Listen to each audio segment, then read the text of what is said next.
Thank you, Brother Johan, for your very touching and inspiring sharing. And I'm so sorry for the loss of Sister Grace. Your story actually brought me to tears. Um, Beloved Master, servants of the board, Global Surgery family, good evening, everyone. My name is Sharon Frazer. I'm from Surgery Australia, Sydney.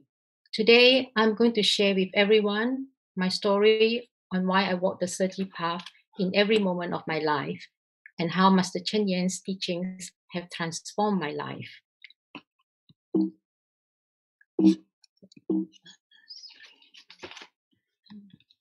I'm trying to do the next page. Sorry. Yeah, sorry.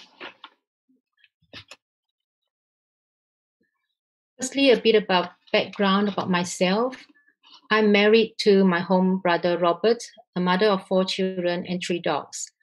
I was diagnosed with a very aggressive, fast-acting, and usually fatal cancer called AML, which stands for acute myeloid leukemia, in November 2016. I underwent 7 rounds of chemotherapy and a bone marrow transplant. My battle with leukemia was a very hard one for myself and my family. From a 10% chance of survival, I feel very fortunate to have survived and made it through to now. Before 2016, I got sick, and before I got to know Serchi, I led a very happy, carefree, and healthy life.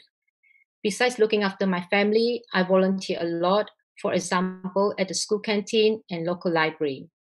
I was also very physically active and used to walk 10 kilometers a day to keep fit. I came to know Serchi in early 2016 from my home brother Robert. He was introduced to Serchi by my cousin in Malaysia, who took him along to do recycling when by chance he stopped in to see them when he was in Malaysia on a business trip. It was very fortunate that my cousin decided to do this.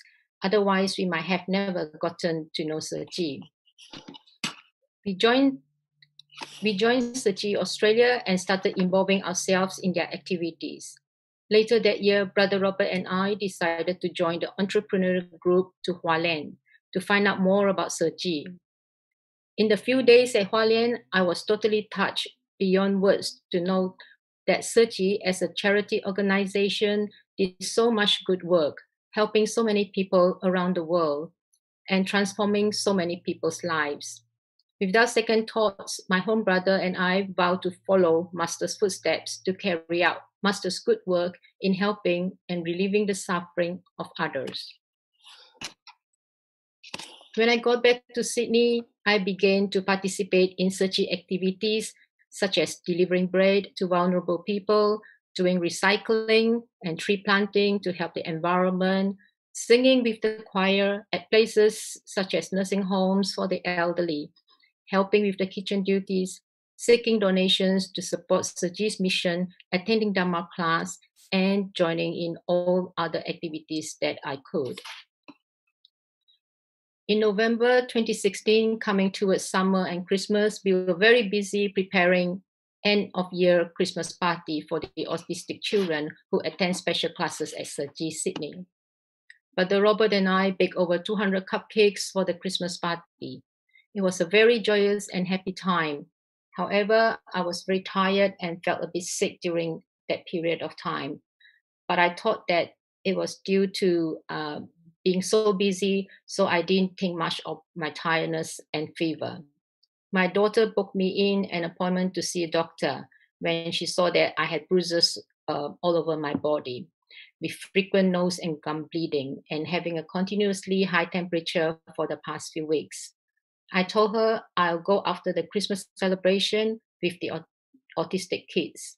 There was a Sunday, so here we are celebrating Christmas with the children and their families.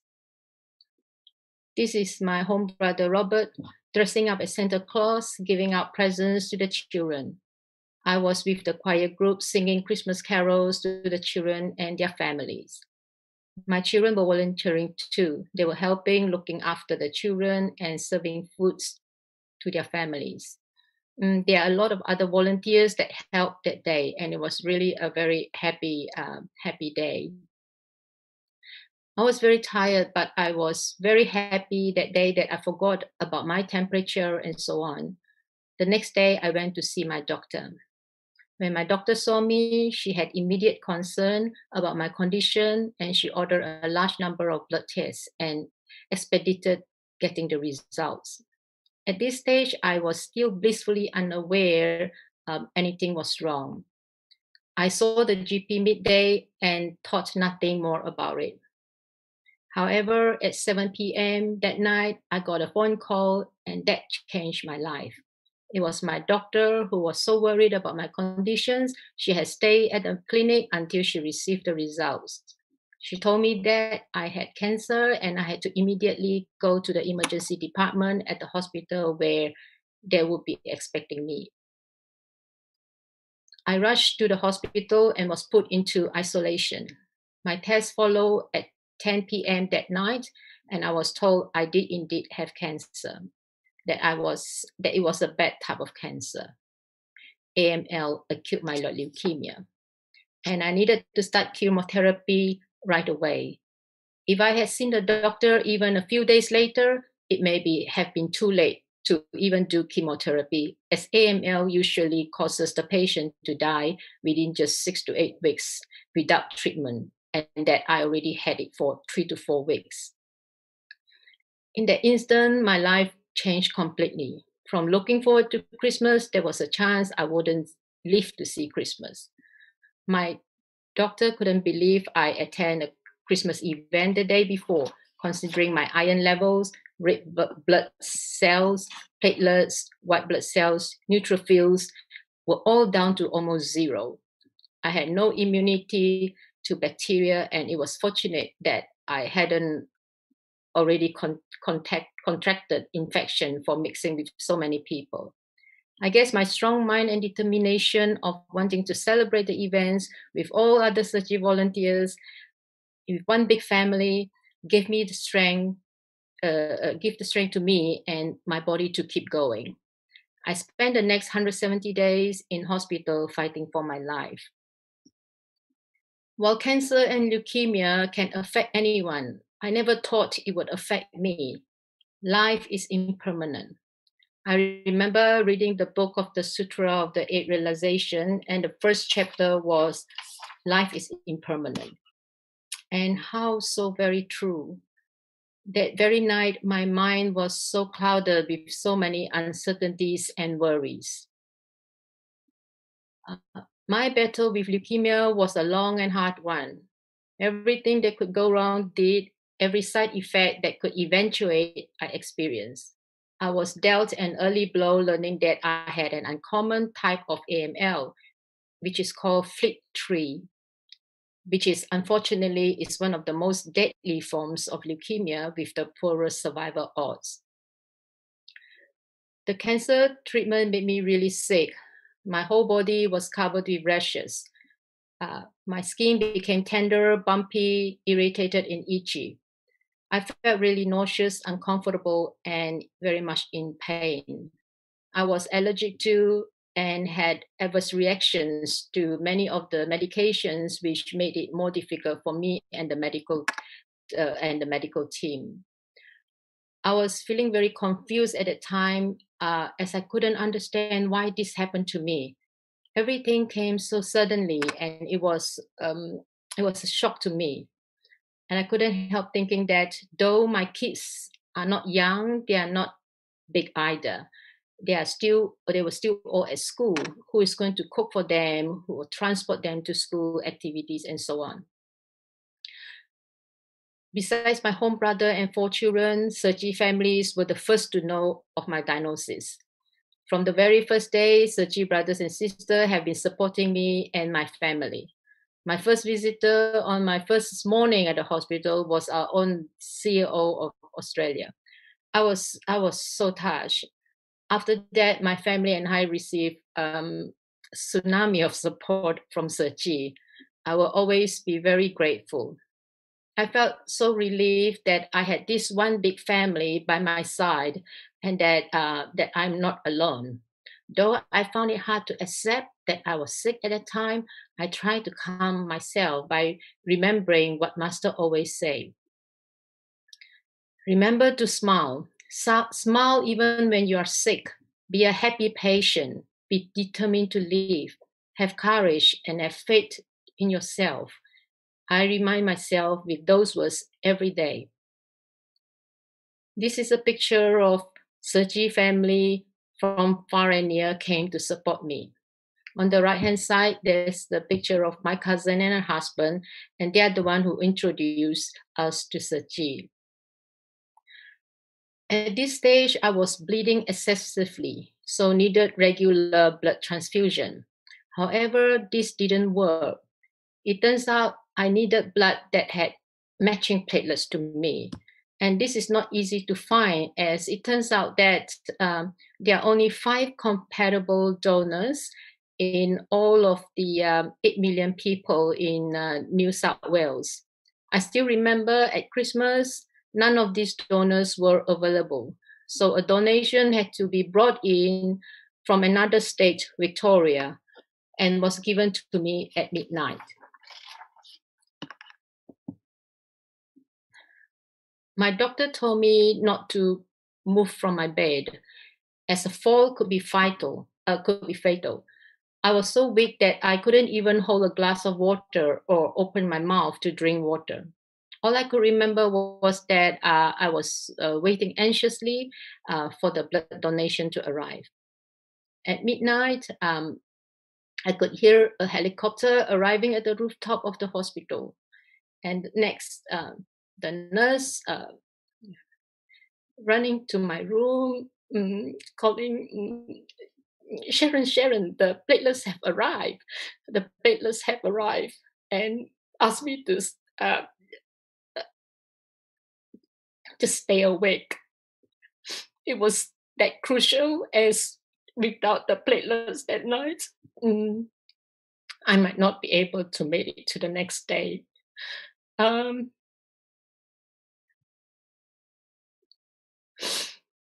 Sorry. I'm so grateful for the donors and the Australian health system, as without them, my life would have been at risk.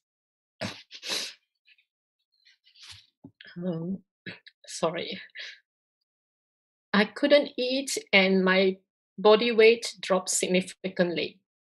If patients keep losing weight and their weight drops below 36 kg, this usually proves fatal and the patient is too weak for further treatment. My weight dropped to 39 kilos and with no sign of stopping. No matter how hard I tried to eat, I couldn't. And my weight kept dropping further every day. The medical team were concerned and worried, so they suggested a nasal gastric feeding tube.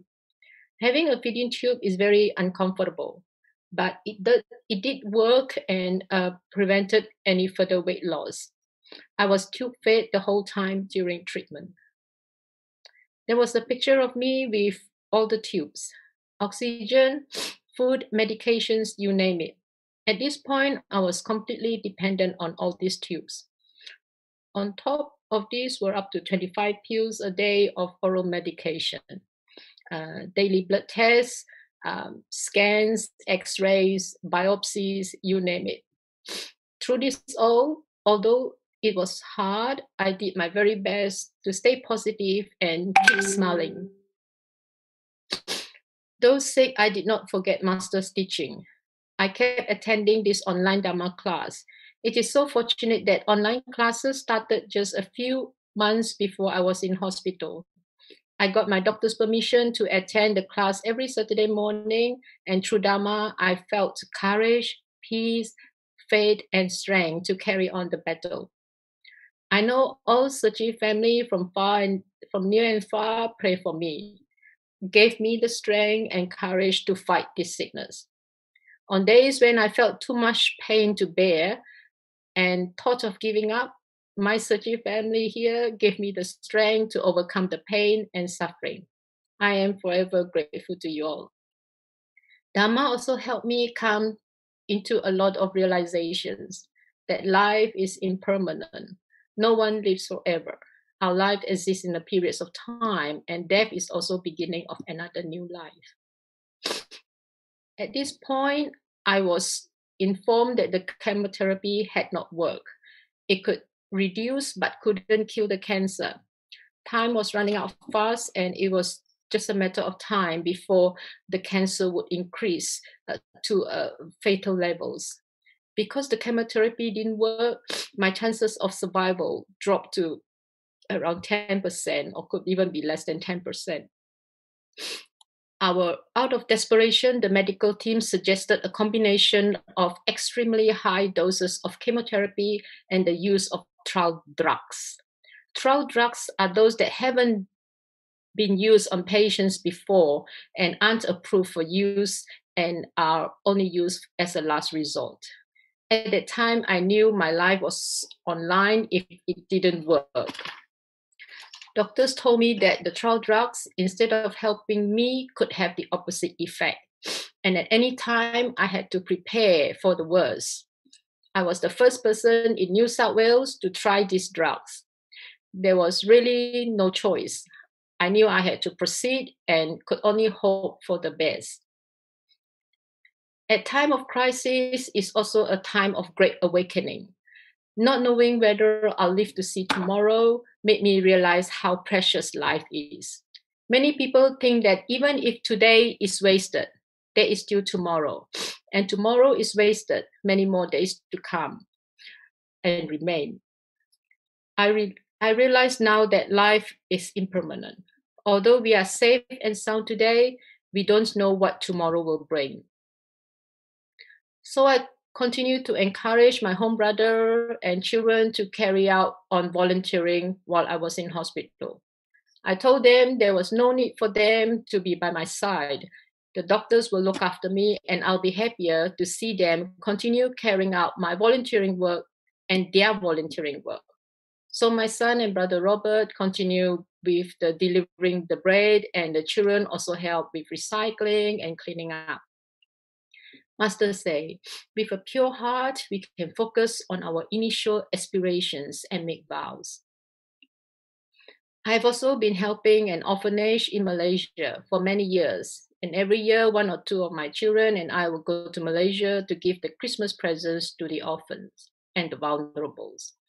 I had already promised to bring the presents back to them that year, and my plane ticket had already been bought, not knowing that I would be too sick to go. So instead of disappointing the 28 children, telling them I couldn't go, I asked Brother Robert and two of my daughters to go in my place.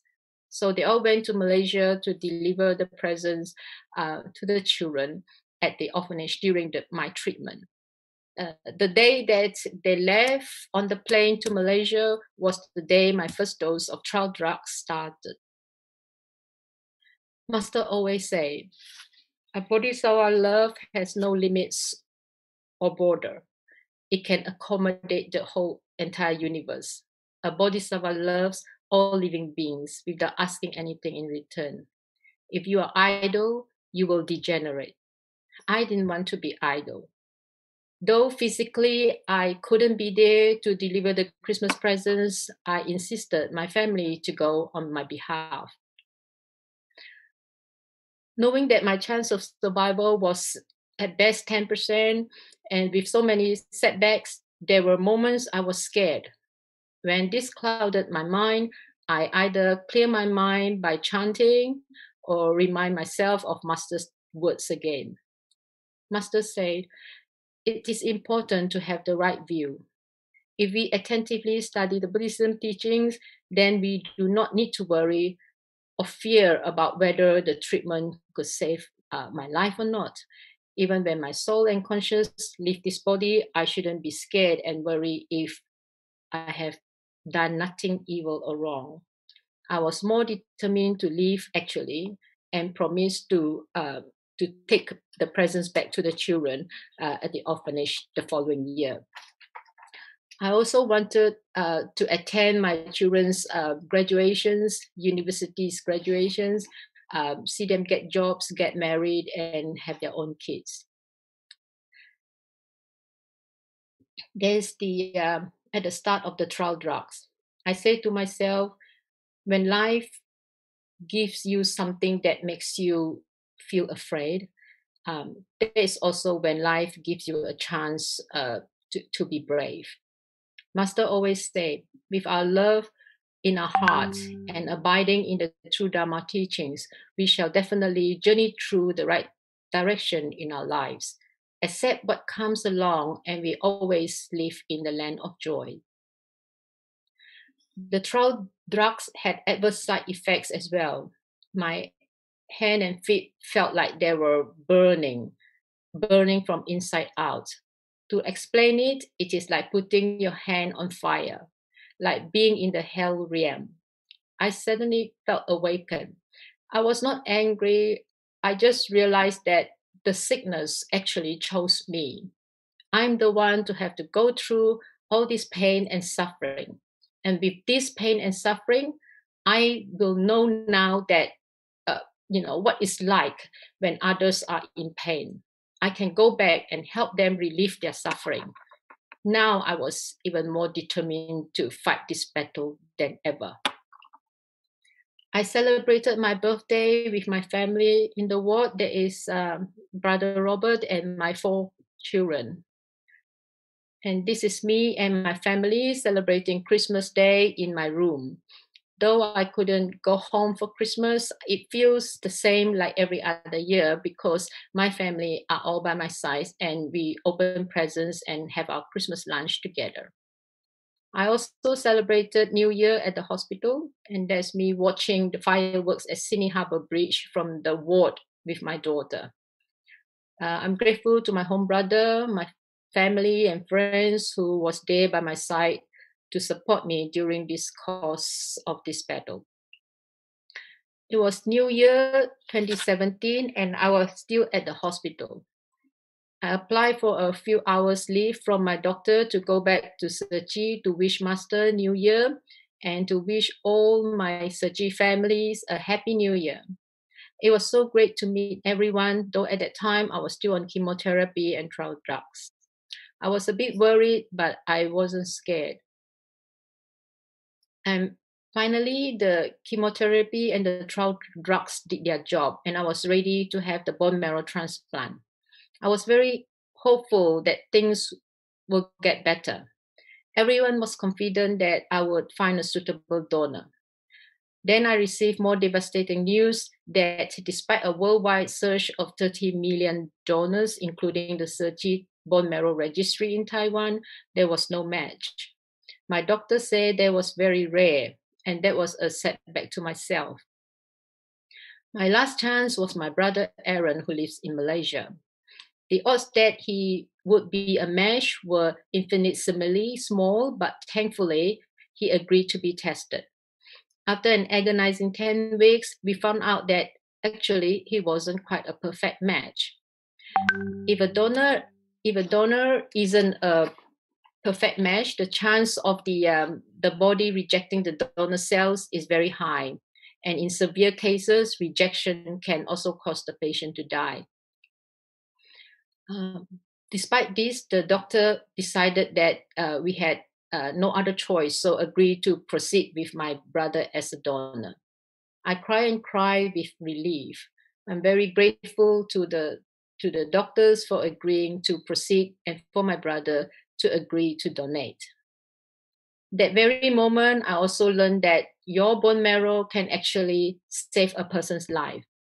My brother and his family didn't know what the procedure involved and were unsure if it posed a health risk to him or require his bones to be drilled.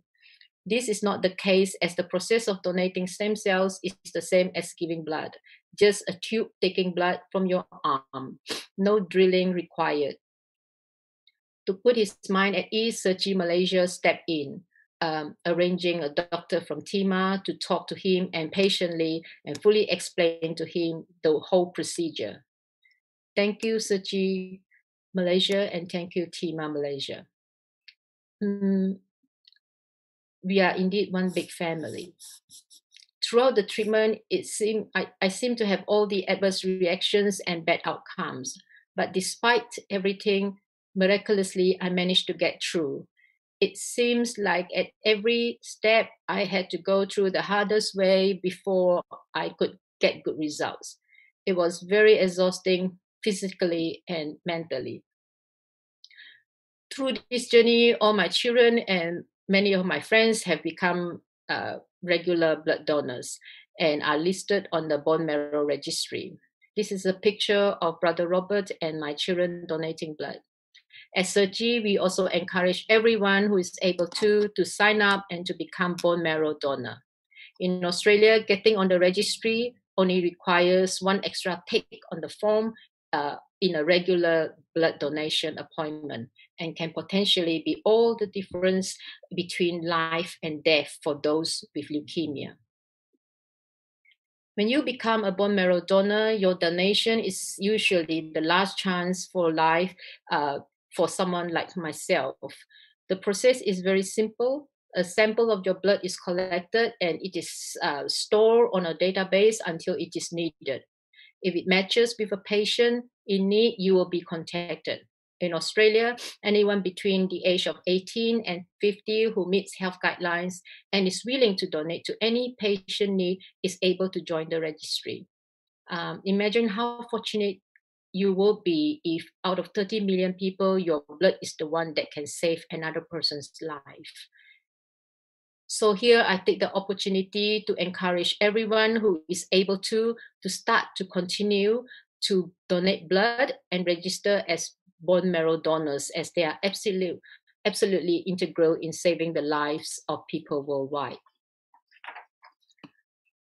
Since recovering from leukemia, I now also volunteer for the Red Cross. That's me dressing up as Billy the Blood Drop, going around hospitals encouraging people to donate blood and to donate bone marrow.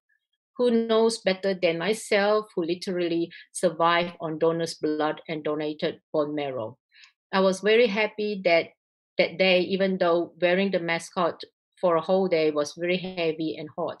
I cheer up a lot of people by hugging them and shaking their hands while encouraging them to register themselves to donate blood. Your good deeds will be very much appreciated. Your good deeds may be felt by the recipients for the rest of their lives. Your ability to save people's life will have a great karma effect to your own life. If we do not to transform ourselves in this lifetime, then when will we do so? The Dharma we learn is like water. If we do not use the Dharma to cleanse ourselves, we remain defiled. Listening to the teaching is not only the way to practice. We must go among living beings to sow good seeds. And donating blood, donating bone marrow is a way that Bodhisattva can go and help in benefiting others. I read Sergi bone marrow's donors share their realization before, and many say they were very grateful for the chance to donate bone marrow. They felt great to save someone. I believe this is a real Dharma joy. It is not a material accomplishment, but rather it is a happiness in their hearts that they felt after giving. And after treatment, including a bone marrow transplant at the Royal North Shore Hospital, which the hospital that treated me, and having passed the crucial first anniversary, my chance of survival have now increased. My hematologist told me that as the trial drugs used on me were successful, the drugs have now been approved to be used on patients with FLT3 acute myeloid leukemia nationwide by the government. And the government will also subsidize the drugs for all patients. I was asked to share my experience of using the drugs, including the side effects and so on, to doctors and nurses at the hospitals, to institution of medical research, and the pharmaceutical company who make the drugs, so that they can improve and minimize the side effects for future patients to use. My journey with leukemia was made better by the high quality care I received and the love and support from Sergi family. So many people help me in so many different ways. I feel like I have been given a second chance, and I want to give back to society and repay the kindness that was shown to me. 6 months after my bone marrow transplant, I asked my doctor to allow me to go back to the hospital to help other patients in the ward. He wasn't sure at first, as he thought it was too soon after my own illness. I had only just recovered and I was still on many medications. He said it would be hard if I had to accompany another patient's battle, and there will be cases where patients won't make it out alive. Knowing that I was determined and always have a positive perspective on life, he allowed me to do so. I seized that very moment and never looked back. I am now coming to 3 years volunteering at the Leukemia and Cancer Ward as a support person, what they call it a cancer companion, supporting patients going through the cancer journey. I also volunteer for the Leukemia Foundation in a program they call Blood Buddies. I share my own experiences of how my life has changed and offer reassurances, encouragement, support, and hope to other patients. I tell patients not to be afraid of fears.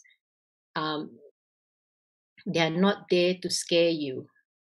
They are there to let you know that something is worth it, that your life is precious.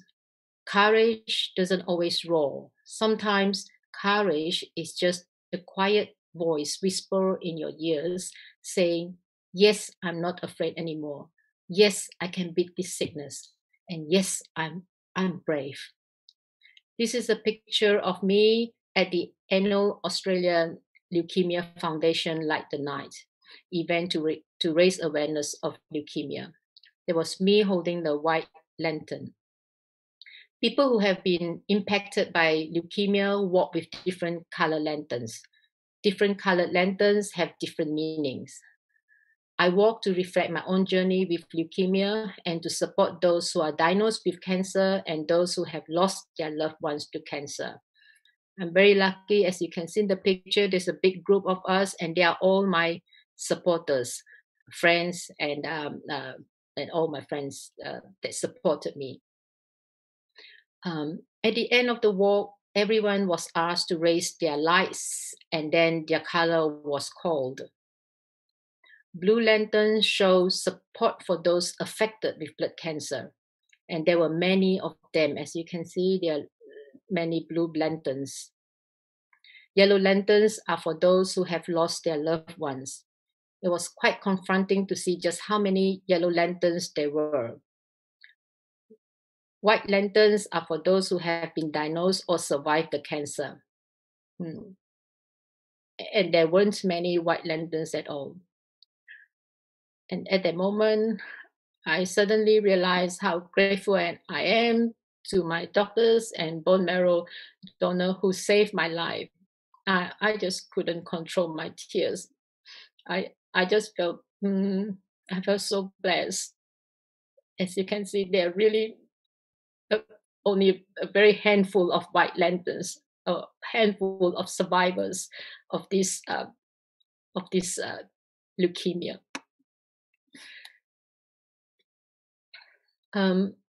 I don't take things for granted any longer. I don't waste a moment of my life. I appreciate the simple things the most. I appreciate being able to breathe clean and fresh air. I enjoy the golden sunshine, listening to the sound of the waves and the fragrance of grass and beautiful flowers. Most importantly, I want to go out and help others. The hospital recognized my volunteering spirit, and last year on the Volunteer Appreciation Day, they invited me to speak on why I want to volunteer. I felt privileged to be given the opportunity to speak in front of hundreds of people while encouraging everyone to volunteer. Master say, 热爱是报恩，付出是感恩. Self-love is repaying and giving is grateful. In my speech, I try to encourage everyone to smile more, to help more, and to share happiness around. To smile more to me is a smile is free, but is priceless and can really make a difference. To help more, I believe in helping others, we are helping ourselves.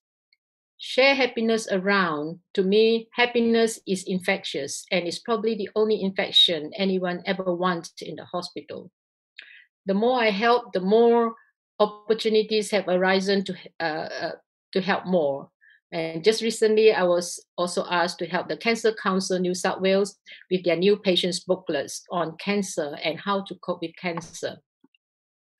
I'm now the qualified cancer companion at the hospital. I went to class to learn how to do this, especially on what can and cannot be said to patients. I always need to be very mindful being a cancer companion. I take master's teachings and guidance to my heart and to practice diligently and mindfully. I know with compassion, empathy, and kindness, I'm able to reach out to other patients as if they are my family. Master says, Bodhisattva have only love. Regard all equally, whether relatives or enemies. In the same way that Searchy applies sincerity and integrity in assisting those who really need help. This is a picture of me with some very sick patients. As a cancer companion, I spend my time talking to them, mainly listening to them. I offer comfort and assurance to them. I'm not a doctor, so I never give any advice on health matters and so on. I'm there mainly to share my own journey with them and how I eliminated my own fear and anger during the course of the battle. Often, me being there without saying anything is enough to make them happy because they told me when they see me, they see hope. If a person with 10% chance of survival survive, then they can too. And often my doctor will say the same to the patients. If Sharon can make it out of here, you can too. So as your chance of survival are higher. So don't think too much and don't worry too much. Take it one step at a time. This is a picture of me going back to the ward during Christmas to cheer up other patients. If you remember just now, that was a picture of me lying on the bed with Santa in the middle there, with Santa and his elf arrive. Now it is me walking around with the same Santa and elf, this time cheering up all the patients at the leukemia ward, giving them hope and love. Helping others is actually helping ourselves. We should we should do it while we can. Don't wait till we are better or when we are healthier or when we are richer or when we have the time. Master say when one has the courage to show the responsibility, one person's willing heart and actions can help countless people, allowing them to live peaceful lives. I always remember this quote: nothing in nature lives for itself. The river do not drink their own water. The trees do not eat their own fruit.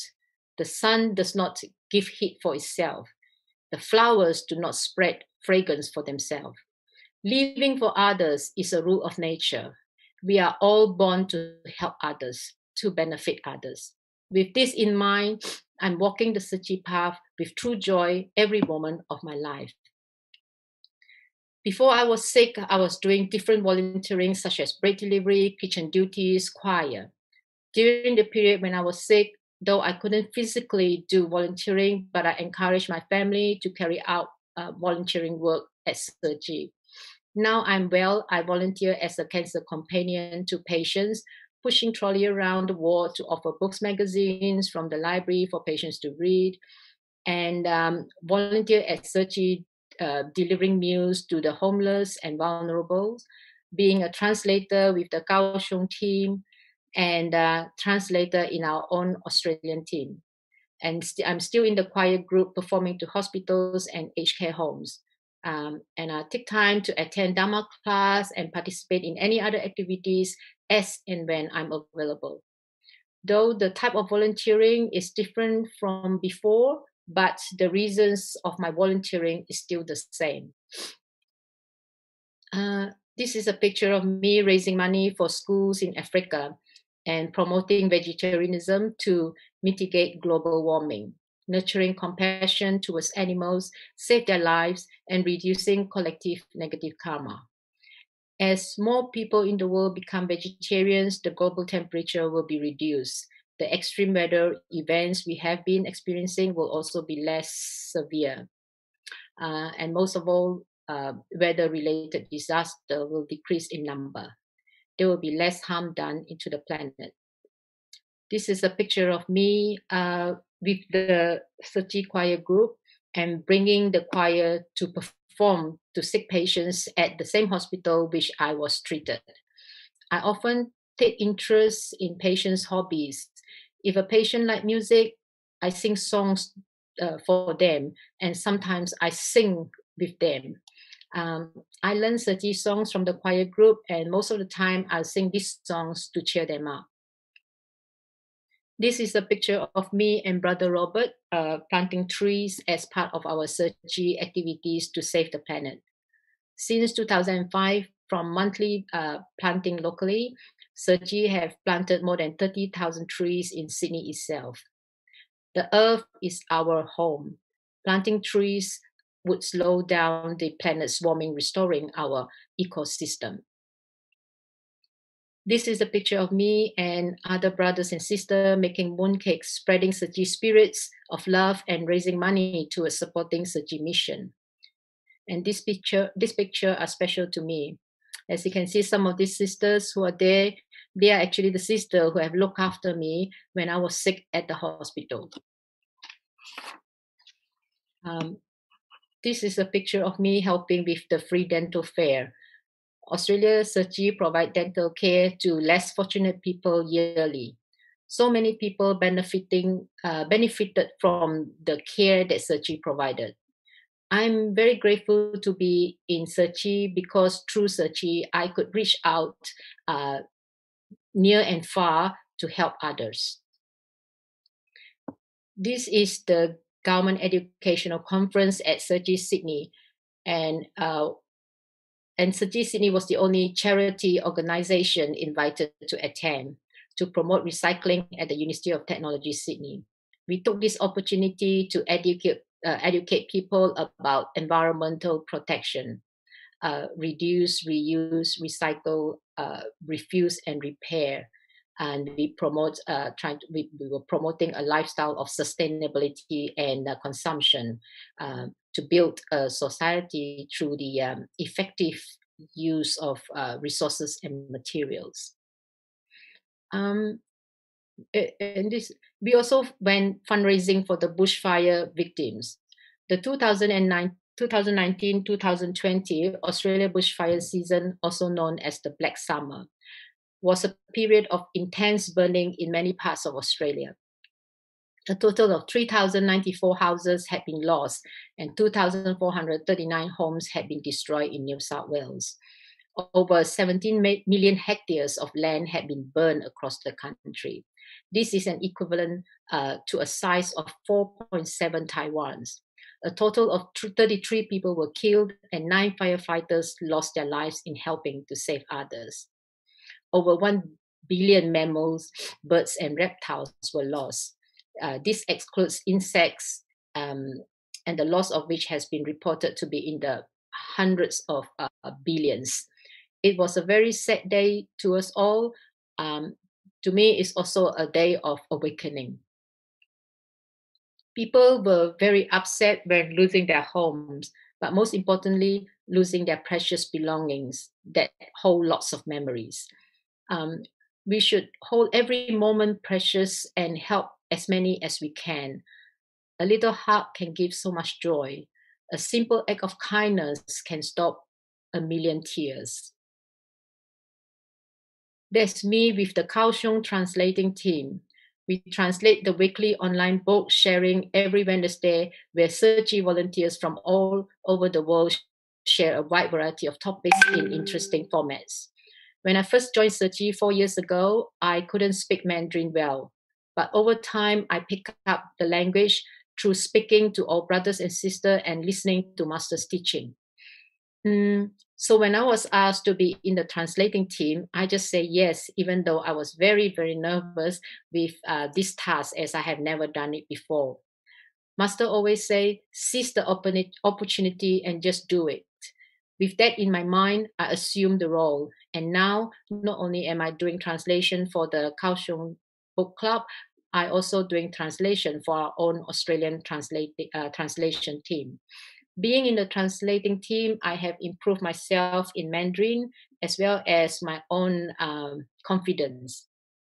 My speed and coordination skills have improved too, as I have constantly using my ears. I have to constantly using my ears to focus on listening, my brain to digest and translate the words, and my mouth to speak it out. All have to happen at the same time. And during this pandemic, we also give food to the homeless people. And these are the pictures of everyone helping out in the kitchen and delivering meals to the homeless and vulnerable. We started off delivering vegetarian meals to one place, and now we deliver to 4 to 5 different places. We promote vegetarianism, vegetarian meals, as well as giving care, hope, and love to the recipients.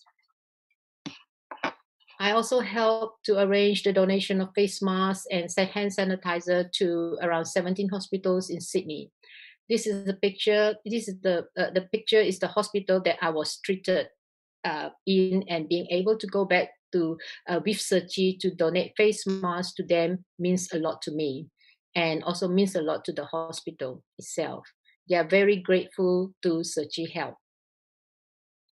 There is me and my home brother Robert. We became commissioner last year. I'm very grateful that brother Robert and I both decided to walk the Serchi path together. We both vowed to follow Master's footprints and to walk the Bodhisattva path. Having his constant support and courage, I feel like I'm stronger and I'm able to carry out all responsibilities bravely. Though he spends most of his time in Africa and we miss each other, but because of Master's teaching, I learned to be grateful, to have faith, to have courage, and the strength to carry on with my everyday life with peace and a clear mind. Not a minute to lose. We have to seize the moment. No matter how poor or how rich you are, you can always find time to sow good seeds. So just do it. Doesn't matter you're sick or not sick, you still do as much as you can. If you just think you are a good person but don't do anything, you are just a beautiful flower. So don't be stagnant. Helping others is helping ourselves. And why? When Brother Robert and I go and help others, we both feel very, very happy. Though Brother Robert is far from me, far from Australia, he continues to participate in all Serchi activities in South Africa and Lesotho. He will share what he did there with me, and I will share what I do here with him. We give each other courage and support.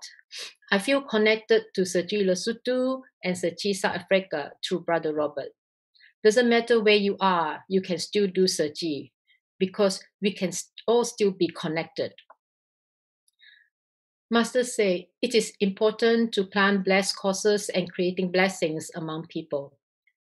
As we grow in goodness and blessings, we can also form good affinities. We should be able to constantly nurture our willingness to help others.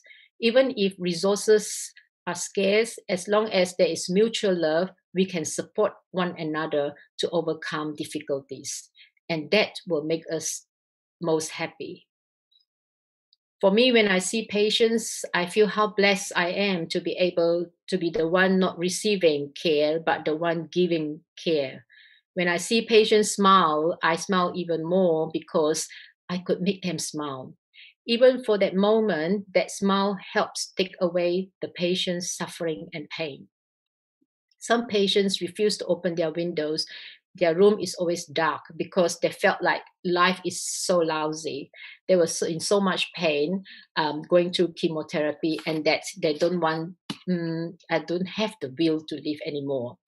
When I see situations like this, I really try my best to cheer them up by telling them stories after stories until they open up to me. I share words from Jingxi aphorism to give them courage and faith. Master say we must cultivate the lotus practice of peace and joy. We must unceasingly aspire to help others. I'm still taking 12 tablets a day. I still have lots of pain. A side effect of bone marrow donation is GVHD, which is graft versus host disease. This is when your original cells fight with the donated cells. GVHD can be for a short or a long period of time with minimal or loss of pain. Unfortunately, my GVHD is ongoing and painful. In the morning, to get out of bed takes me 10 to 15 minutes. My body is very much in pain when I wake up.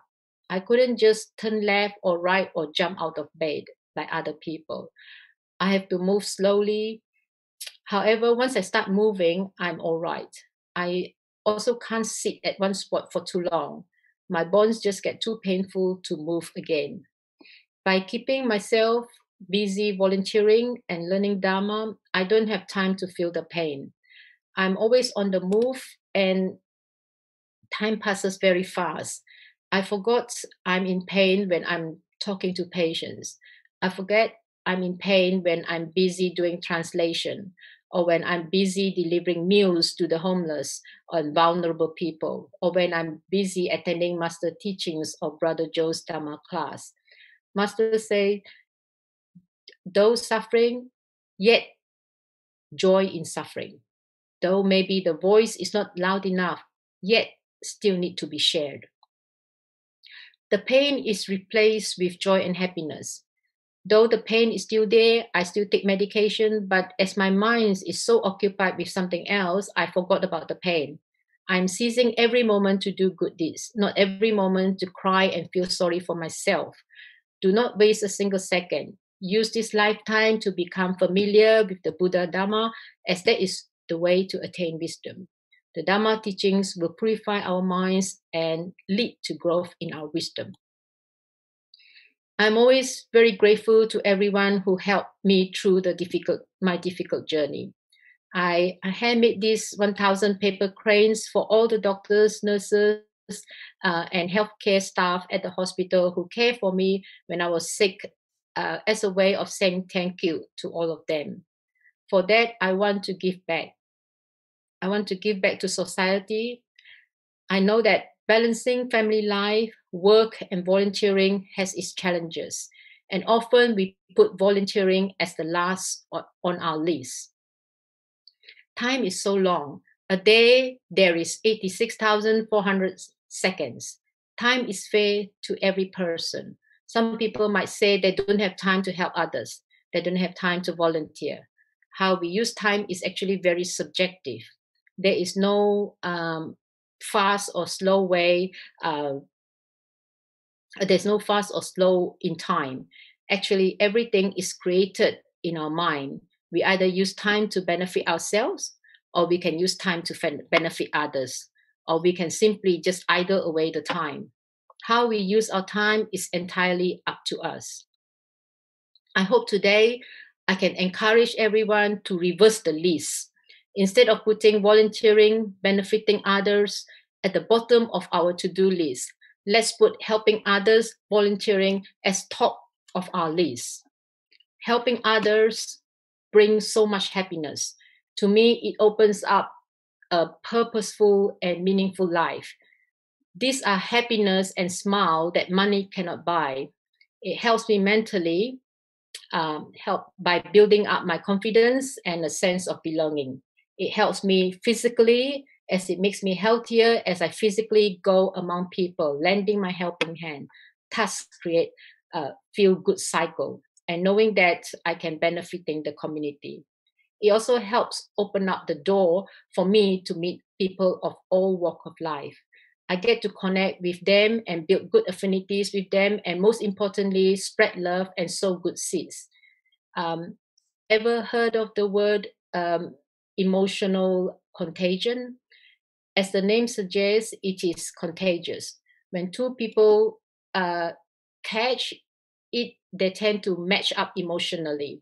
So if a person is feeling happy and enjoying the process of giving, then this spreads across to the other person nearby who became significantly more likely to give as well. This poem does summarize my reason of wanting to be a volunteer, to go and help others. It's not for money, it's not for fame, it's not for any personal gain. It's just for love of fellow men. It's just to send a helping hand. It's just to give a type of self that is something you can't buy with wealth. It's not medals won with pride. It's not for the feeling deep inside. It's the reward down in your heart. It's that feeling that you've been a part of helping others far and near that makes me be a volunteer.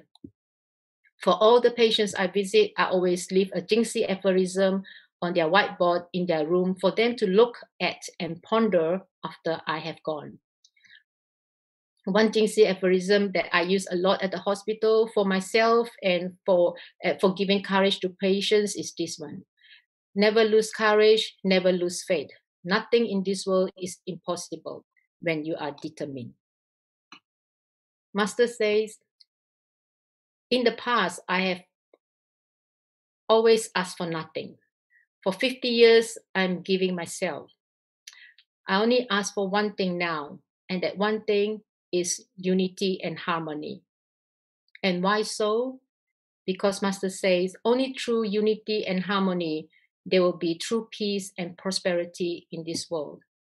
I take Master teachings to my heart, and I take these words to my heart. I believe when principles and matters are in harmony, then we can carry out our tasks without obstructions. All of us volunteers can unite through our mutual love and joint collaboration to build a model to shoulder responsibilities together, to walk this Bodhisattva path together, to relieve suffering of others, to plant blessed causes and creating blessings among people in this world. Master teachings taught me a lot and changed my life. The Dharma helps me realize that life is impermanent. It helps me realize that even though when we suffer, even though when we are sick, we still must create blessings. As we create blessings, we must not seek anything in return. We must take care of our mind and be vigilant of every thought that arises in our mind. A single thought can help us attain Buddhahood or cause us to transmigrate among the sixth realm. So we shall train our mind by practicing diligently. After we have opened our door to Dharma teachings, established our Bodhisattva training ground, we must now go deep into our mind to cleanse off the afflictions and defilements. We must not wait until conditions are perfect before we do something. Each of us chose our own path in this life. If this path is pointed to the right direction, then we must seize the opportunity and take action. Next, we have to ask ourselves, what more can I do? Once I have done a good deed, I let go and don't keep that in my mind. Because only by doing so, I can keep walking this Bodhisattva path. We don't keep holding on to the good deeds we did before. We clear that from our mind to make more room for us to do the next good deeds we want to do for today and tomorrow and day after tomorrow. Absorb Dharma in your heart and manifest them into action. The Bodhi path is paved wide and straight for us to walk on. The journey is ours to make. So before I leave, I like to leave this aphorism to everyone. If we don't do something meaningful, our life will pass in vain. But if work unceasingly for the betterment of mankind, ours will be a beautiful life. If we do not cultivate this moment as is ours, then when? I vow to walk the Bodhisattva path in every life so that I can help and benefit all people. Thank you, and 感恩.